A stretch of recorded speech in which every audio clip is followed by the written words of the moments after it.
The Moshi monsters have taken over! What started out as a colourful website for children has become a global phenomenon, sporting toys, magazines, a movie, and of course, video games.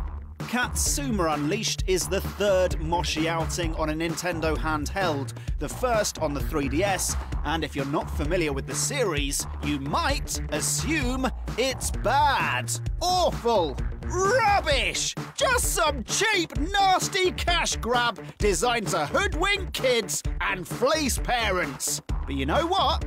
It's not. No, seriously, it's really not.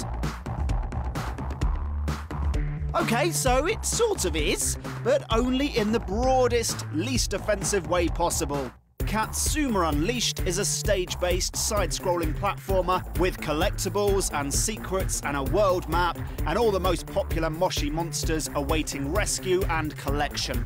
It's as straightforward as can be, without being boring or tedious, evolving over time into a fun and, yes, even challenging adventure. The story begins when Dr. Strangeglove kidnaps all the Moshi monsters but one, Katsuma. A sort of cute orange cat rabbit thing, Katsuma quests to free his friends, collecting hundreds of rocks along the way and avoiding capture by the Doctor's army of robotic moshlings. Completing each world unlocks new powers, opening up areas in previous levels and levels to come. This structure repeats itself often, but portioned out into portable chunks, it's also clear, consistent, and good. It's a design as old as, well, Super Mario Bros. 3, but as with the entire Moshi Monsters franchise, Katsuma Unleashed is banking on an audience who doesn't know that. As with the original website, the game wears its inspirations clearly on its sleeves, which might annoy older gamers, but ensures that the experience is always polished and entertaining. What's more, its quality might encourage those who play it to try other platformers when they're done, discovering a whole world of great adventures from all corners of gaming history. Unlike most tie-in side-scrollers, Katsuma Unleashed is fast and well-paced, with new enemy types and obstacles appearing all the time. Katsuma himself is fun to control, with a jump, sprint, tail swish, ground pound, and the ability to slide down slopes. It all works well, despite a jerky camera that makes too much leaping about a bit nauseating, and plenty of checkpoints to help along even the youngest of gamers.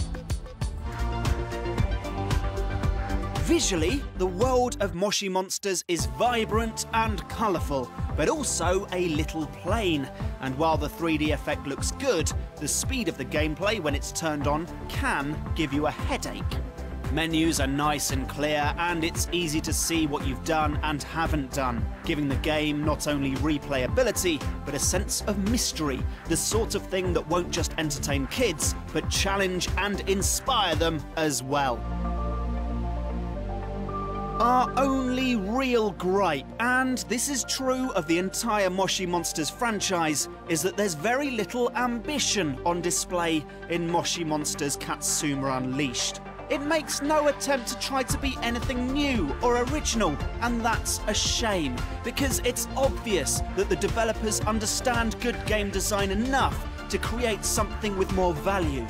It's a fine platformer, whether you're a fan or not, and it's sure to delight younger children for hours on end, especially and most obviously those already invested in the series.